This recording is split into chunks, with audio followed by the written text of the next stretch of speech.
Hello students, welcome back to my YouTube channel. आज हम लोग स्टडी करेंगे फार्मास्यूटिकल एड्स के बारे में। फार्मास्यूटिकल एड्स जो है ये आपका डी फार्मा वाले सिलेबस का एक टॉपिक है।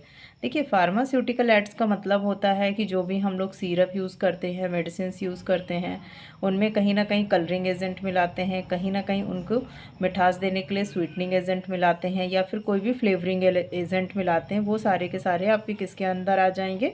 फार्मास्यूटिकल एड्स के अंदर हम लोग उनकी स्टडी करेंगे। तो अब अगर हम लोग बात करें कि फार्मास्यूटिकल एड्स होता क्या है, तो the element having little or no therapeutic value but are basically used in productions or compounding of various pharmaceuticals are known as pharmaceutical aids और pharmaceutical necessities। ठीक है, देखिए अगर इसी को आप लोग हिंदी में पढ़ना चाहें तो ऐसे सब्सटेंस जिनकी थेरेपेटिकली वैल्यू या तो कम होती है या तो होती ही नहीं है, लेकिन इन सारे सब्सटेंस का यूज़ फार्मास्यूटिकल्स की प्रोडक्शन और कंपाउंडिंग के लिए किया जाता है। इस तरीके के जो सब्सटेंसेस होते हैं उनको हम लोग फार्मास्यूटिकल एड्स कहते हैं। अब अगर हम लोग बात करते हैं फार्मास्यूटिकल एड्स के फंक्शंस के बारे में, तो देखिए फार्मास्यूटिकल एड्स के फंक्शंस क्या क्या होते हैं। ये किस में हेल्प करता है आपको? एपीआई को मेंटेन करने में, यानी पॉलीमॉर्फिक फॉर्म्स में हेल्प करता है। यह पेशेंट्स के कॉम्प्लियंसेस को इम्प्रूव करने में हेल्प करता है। ये एपीआई को मॉडिफाई करता है और सॉल्युबिलिटी और बायो अवेलेबिलिटी को बढ़ाने में भी हेल्प करता है। ये आपका लिक्विड डोजेस जो फॉर्म्स होते हैं उनको मेंटेन करने में, यानी लिक्विड डोजेस फॉर्म्स के पीएच वैल्यू को मेंटेन करने में भी हेल्प करता है। देखिए, लिखा ज़रूर इंग्लिश से है, लेकिन मैं सारी चीज़ें आपको हिंदी में एक्सप्लेन कर रही हूँ। दे एक्ट्स एन ऑक्सीडेंट, यानी ये किसकी तरीके काम करते हैं? ऑक्सीडेंट की तरीके, इमल्सीफाइंग एजेंट की तरीके, टैबलेट बाइंडर्स की तरीके, टैबलेट डिसइंटीग्रेंट्स की तरीके ये क्या करते हैं? काम करते हैं। कौन? Pharmaceutical aids. इसके अलावा ये जो होते हैं, they make up the bulk of the potent drugs formulation to obtain can accurate doses form. ये क्या करते हैं? पोटेंट ड्रग्स का, यानी जब बहुत ही बड़े अमाउंट में यूज़ किया जाता है या बड़े अमाउंट में बनाए जाते हैं वहाँ यूज़ होते हैं।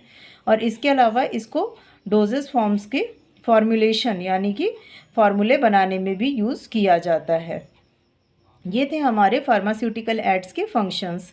अब हम लोग बात करते हैं ideal characteristic of pharmaceutical ads.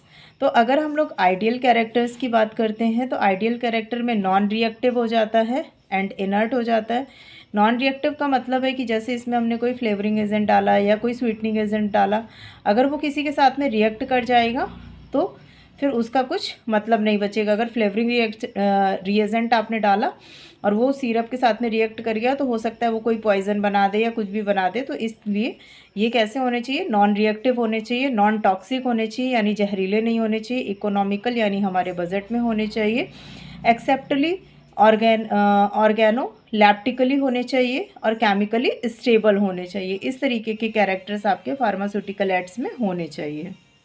अब हम लोग बात करते हैं फार्मास्यूटिकल एड्स के क्लासिफिकेशन के बारे में।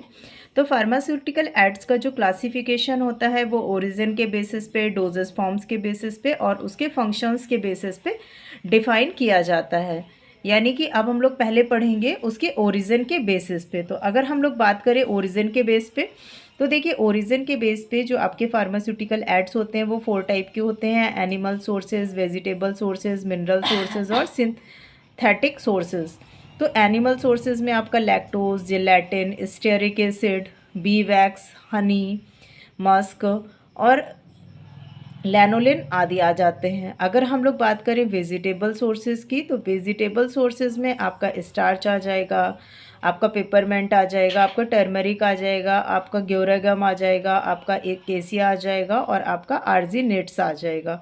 अगर हम लोग बात करें मिनरल सोर्सेज की, तो मिनरल सोर्सेज में आपका जैसे कैल्शियम फॉस्फेट है, सिलिका है, टैल्क है, कैलामाइन है, केओलिन है, पैराफिन है, ये सारी चीज़ें आ जाती हैं। अगर हम लोग बात करते हैं सिंथेटिक सोर्सेज की, तो सिंथेटिक सोर्सेज में आपका बोरिक एसिड आ जाएगा, आपका सैकरिन आ जाएगा, आपका लैक्टिन एसिड आ जाएगा, आपका प्रोविडन आ जाएगा, आपका पॉलीसॉर्बेट्स, ये सब चीज़ें सिंथेटिक सोर्सेज में आ जाएंगी। तो ये हम लोगों ने जो फार्मास्यूटिकल एड्स हैं उनका क्लासिफिकेशन पढ़ा, किसके बेसिस पे, ओरिजिन के बेसिस पे। अब हम लोग उसका क्लासिफिकेशन पढ़ते हैं based on the doses forms के बेसिस पे। तो जो डोजेस फॉर्म्स के बेसिस पे है ये बेसिकली 3 टाइप से डिवाइड है। पहला आपका सॉलिड, दूसरा है आपका लिक्विड और तीसरा है आपका सेमी सॉलिड। तो अगर अब हम लोग बात करते हैं सॉलिड डोजेस फॉर्म की, तो देखिए सॉलिड डोजेस फॉर्म में डाइल्यूटेंट हो जाएगा। डाइल्यूटेंट में लैक्टोज हो गया, सार्बिटॉल हो गया, ये सब आ जाएंगे। बिंडर्स में आपका एकेसिया आ जाएगा, जिलेटिन आ जाएगा। इसके अलावा लुम्ब्रिकेंट्स में आपका टैल्क आ जाएगा, स्टेरिक एसिड आ जाएगा। कलरिंग एजेंट जो होगा उसमें आपका एफडी आ जाएगा, सीडी आ जाएगा और सी डाइज वगैरह आ जाएंगे। फ्लेवर्स जो होते हैं इसमें आपका स्प्रे, ड्राइड अदर फ्लेवर्स आ जाएंगे। स्वीटनर्स जो होते हैं इसमें आपका सैकरिन आ जाएगा। सैकरिन जो होता है ये शुगर का एक फॉर्म होता है। अब अगर हम लोगों ने अभी किसके फॉर्म पे पढ़ा, सॉलिड डोज के फॉर्म पे जो ऐड डिवाइड किए जाते हैं। अब हम लोग पढ़ेंगे लिक्विड डोजेस फॉर्म्स के फॉर्म पे।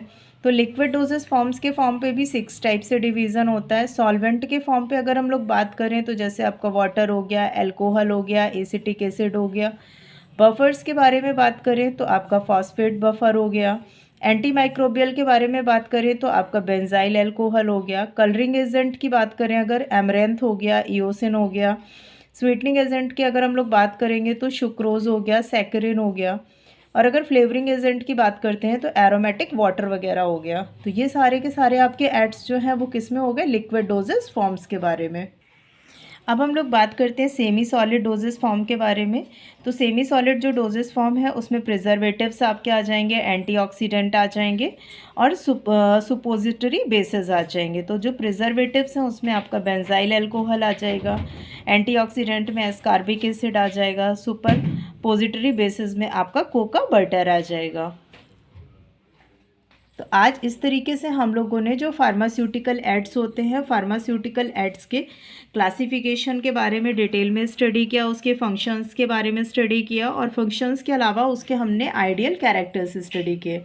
अगर आपको वीडियो पसंद आया हो तो लाइक करें, दोस्तों के साथ में शेयर करें और ऐसे ही अच्छे अच्छे वीडियोस देखने के लिए चैनल को सब्सक्राइब करना बिल्कुल ना भूलें।